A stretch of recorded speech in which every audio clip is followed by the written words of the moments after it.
Country singer Morgan Wallen has just gotten himself into a legal controversy over a concert that he canceled. Now, Morgan Wallen says that the reason he canceled this was because he was losing his voice, and that's what everyone. I'll just say him, his team, everybody is saying that. Part of the problem, or what's caused a lot of this controversy, is there's been a TikTok video of a security guard claiming that he was actually drunk and that he was too intoxicated to walk. Now, that has been refuted by everybody that's involved. The security guard's company has said that's wrong. Everybody is saying it was basically just someone mouthing off. I'm going to show it to you in a second.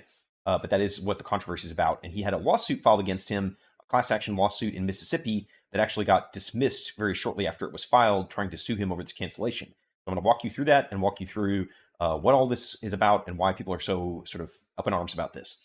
If you don't know who Morgan Wallen is, he's a singer who came up on The Voice, which is a TV show. He kind of partnered with Usher after having a real strong performance on The Voice.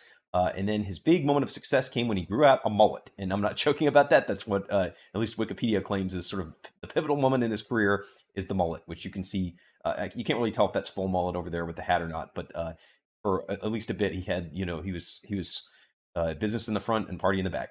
And his career kind of rose from there. He's had some controversy over the years, some issues with him using a racial slur that I won't come close to saying here, but there was a big controversy about that, and he apologized, and his career kind of came back after that controversy. So he's now touring, and he had to cancel this concert that was in Mississippi at a college stadium that he says he basically it was kind of came at the last minute, so the fans weren't expecting it. They were all out there waiting for him to happen, and then or waiting for him to come up on stage and give the concert, and then you got everyone kind of going, "What? Why is he gone?" And then you had this video show up, and I'm going to show you this video, which is part of what's sort of going on and what making the rounds and making fans sort of not happy about this. All right, now this is this viral TikTok video, and again, I'm just going to flag everything that has been said in here has been disputed by Morgan Wallen and a number of other people. So, yeah. Somebody take your own. Take your own. To join the name or super ball. I thought that never happened. Yeah. That's how that is.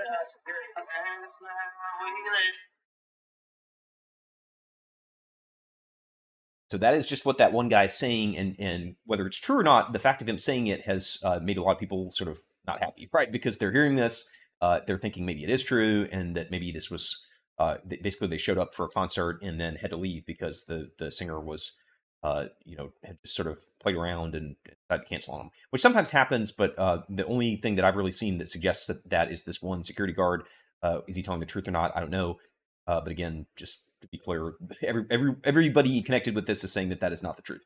But fans are unhappy about it, and there was a lawsuit filed that was basically filed over the issue of sort of not getting refunds to the tickets, and also to flag on this lawsuit, it basically got dismissed the next day. So something happened. We don't know what, but I'm going to show you what it was and what the lawyers were trying to do there with this concert. And it's kind of an interesting question of can you sue a singer who cancels a concert, whether it was for a legitimate reason, because I think losing your voice would be certainly legitimate. If you physically can't get on the stage, at least, whether legally or not, it's something where I think as a fan, you would say, I mean, you can't expect him to come keep singing when he literally physically can't, or would maybe even damage his voice by doing it. But then on the other hand, there's a question of like, what do you do? Do you pay everybody back? Do you give them tickets to a new concert? How do you handle that? So this is the lawsuit that got filed. It was filed in Mississippi. You can see that this is a class action lawsuit, or it purports to be. When you file it, you don't. The class action isn't sort of turned into a class action officially until later on in the process. The judge has to approve that. But you start out with they call it a putative class action, which means it's not yet in existence, but intends to be. It's filed in the Northern District of Mississippi, which is a federal court in Mississippi. Mississippi's probably I can say as a lawyer, that's a bad jurisdiction generally for plaintiffs. You don't usually want to be there just because it's used to be a state that was actually good for plaintiffs, but over the years has become very sort of legally not a great environment for people trying to sue. And you can see that this plaintiff, this person, Brandy Burkham, files against Morgan Wallen. She's an adult resident of this county in Mississippi. She purchased tickets to see Wallen perform at his one night at a time global tour at the Vaught Hemingway Stadium in Oxford, Mississippi. And basically, she says she incurred out-of-pocket expenses in connection therewith, which is just legal speak for she spent some money going to the concert and she didn't get it back, right? And you can imagine that. You got to drive, you got to get parking, you got to like take time off work, maybe. It can cost a little money to go to a concert, and if you do it and then at the last minute it stops, you are out of pocket a little more than the ticket actually cost. So they say Morgan Cole Wallen is his full name, is a country music singer. He's a songwriter. He lives in Tennessee. They can have some jurisdiction stuff. Jurisdiction is just like, where should the lawsuit be? They say basically he can be sued here because he conducted business operations in this district, which is this part of Mississippi. They say the plaintiff purchased tickets to see Wallen perform at this. He canceled the performance ostensibly because he lost his voice. Ostensibly means basically like they're saying like, that's the stated reason, the reason he told everybody, but the word has some connotation that perhaps he did not actually lose his voice. At least this is what the lawyers are saying in this lawsuit. And then it says Wallen posted the following message on his Instagram story. This is Wallen's version of what happened. It says, after last night's show, I started losing my voice, so I spent the day resting up, talking to my doctor, and working through my vocal exercises, trying to get better.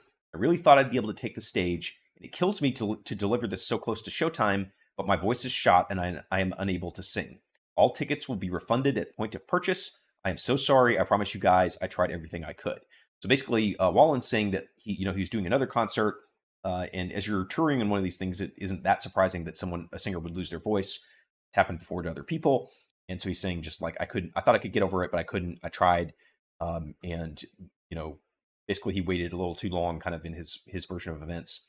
Then it says, shortly after the cancellation was announced to the sold out crowd at Vaught Hemingway Stadium, a message was displayed on video boards near the stage promising patrons that refunds for tonight's event will be available at point of purchase. As of the filing of this complaint, said refunds have not been issued through the University of Mississippi, who hosted the event. So they're saying, the lawyers are saying, look, they put this thing on the big sign and then they never actually gave the money. And then it says, even if ticket prices are refunded, no offer has been made to reimburse concert goers for other out-of-pocket expenses they incurred in connection with the concert cancellation, including transportation, lodging, food, merchandise sales, transaction fees, or such expenses. Now, we'll note this lawsuit basically got dismissed the next day.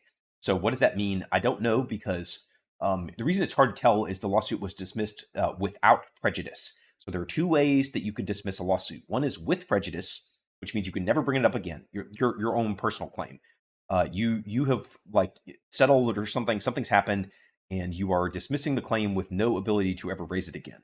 Without prejudice means that you reserve all your rights. So you can sue again, but you have dismissed that lawsuit for the time being.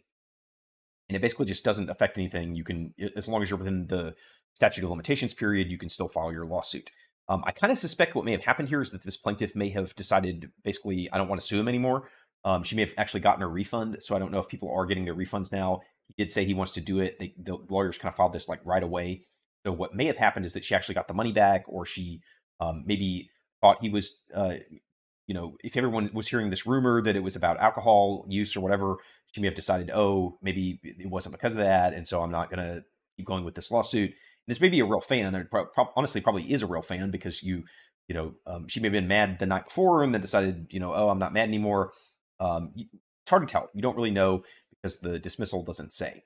But what were they trying to do? And this is kind of interesting as a lawyer, or for anyone who's interested in law. Like, can you actually sue a singer if they don't pay you the money? And they did this a little, it was kind of interesting to me how they tried to do it. They were trying to have a class action based on breach of contract, but it's not what you think it would be.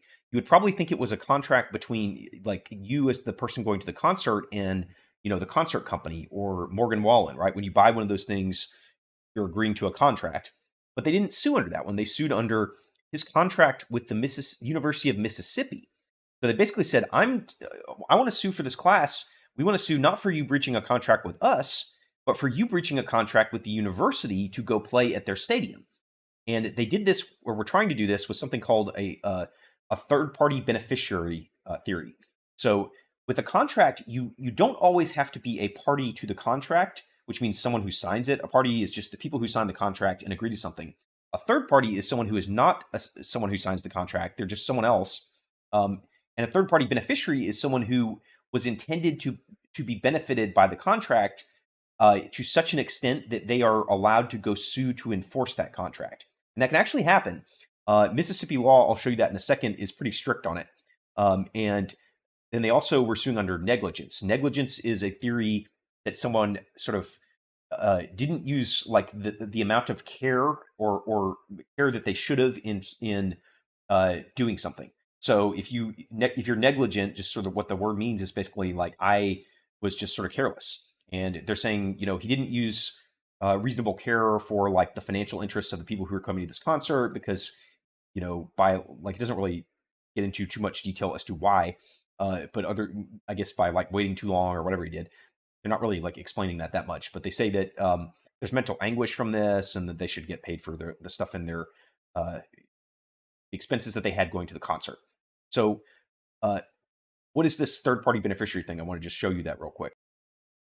This is a legal opinion from the Supreme Court of Mississippi. It's pretty old, but it's kind of the what they would call the seminal opinion. A seminal opinion is basically like the key opinion on something where everybody talks about it whenever they're talking about that issue because it was like the first big case that is still good law and just sort of decided it. And it's talking about this third party beneficiary theory. And they took a New York case. The Mississippi Supreme Court took that case and was basically like, you know what, we're going to use this rule from New York. It says, when is there a third party beneficiary? When can they sue? One, when the terms of the contract are expressly broad enough to include the third party, either by name as one of a specified class, and two, the said third party was evidently within the intent of the term so used, the said third party will be within its benefits. If three, the promisee had in fact a substantial or articulate interest in the welfare of the said third party in respect to the subject of the contract. So what does all that mush mean to someone who's not a lawyer? Well, it basically is saying, look, if you name the third party in the contract, or it's, the words in the contract are so broad that they kind of like are very clearly trying to benefit that third party. And if the person who's making the promise, so in this case it would be Wallen, he's like promising to go to a concert and perform there, had a they call it a substantial or articulate interest in the third party or in the welfare of the said third party, which basically just means he, like, by making the promise, there was sort of an interest in something for the benefit of that third party. Then they have kind of like basically these rights or the potential rights to be able to sue. And you can see they note, this is kind of a hard question sometimes. They say the difficulty is to determine when a particular case comes within the rule. So yes, you have this rule, but how do you figure out like when something is actually within it? It is kind of a case-by-case scenario. Sometimes contracts will like expressly say that someone is a third-party beneficiary. Sometimes you just have to like look at the contract and weigh it back and forth. The interesting thing here about this lawsuit, which would have been real hard for them if they tried to keep going, is they don't even know what the contract says or what it is. They just say, oh, there is some contract between Wallen and the University of Mississippi, but like, how do you know that was written in a way that benefited these fans? I don't know. It would have been a big hurdle for them just because they don't have the contract. So how do you go like meet the things that you have to say in your lawsuit to get it to keep going? That would have been a little bit difficult. So at least for now, the lawsuit is over. I don't know that the anger from the fans is, because you can see, like, here's one news story that was going around where one of the fans sent him like an itemized bill for cancellation with all the stuff that she was spending. I'm not sure what Rebel rags are, but probably I don't know. I'll leave that one where it is. And $40 for Cracker Barrel, which it's an okay restaurant. And then I guess they bought a bunch of Morgan Wallen merch and a lot of drinks at the concert while they were waiting. She wants all that $4,000 back, and I guess, wow, $1,600 in tickets. So who knows? But I've always kind of wondered whenever a doctor is like late here on an appointment or has to cancel on me, or the dentist or somebody, like, what would happen if I sent them a cancellation bill? I don't know. I've never tried it, but she's trying it with Morgan. Certainly, you usually get charged a fee yourself when you're the one canceling the appointment. But there is still, I think, some unhappiness from these fans based on this, regardless of whatever the excuse was. If it was not being able to sing because of vocal issues, then I think I can get being unhappy, but it's probably not something that you would really blame him for. So will everybody get refunds? I don't know. I haven't been able to find online whether it's happening or not. I was searching, trying to see if anybody had actually gotten them. I assume that probably they will, because of trying to tone down the anger or the happiness about this, I guess. In general, I think probably it would be kind of, you probably could sue these people under different theories, someone canceling a concert, but in terms of optics, right, in terms of Optics is just like, does your lawsuit look good, which matters a lot more than you think. Sometimes it matters more than the law. Do people think it's fair, right? Is something that, as an attorney, I can say is very important for your case. If people think that you have a fair case and hey, people should be compensated, then you're much more likely to win it, regardless of what the law says. So a lot of that really depends, like what was the actual reason behind this, and without the lawsuit, there's no way to get into discovery and find out. But I will, at least to his credit, everybody is saying that this rumor is not true, other than the security guard himself, and I haven't seen any other sources. So if you like more videos on random celebrity lawsuits or random kind of crazy lawsuits, you can hit subscribe, and I've got many more of them and more in the pipes, and other little end card videos floating around if you want to go watch some of those as well.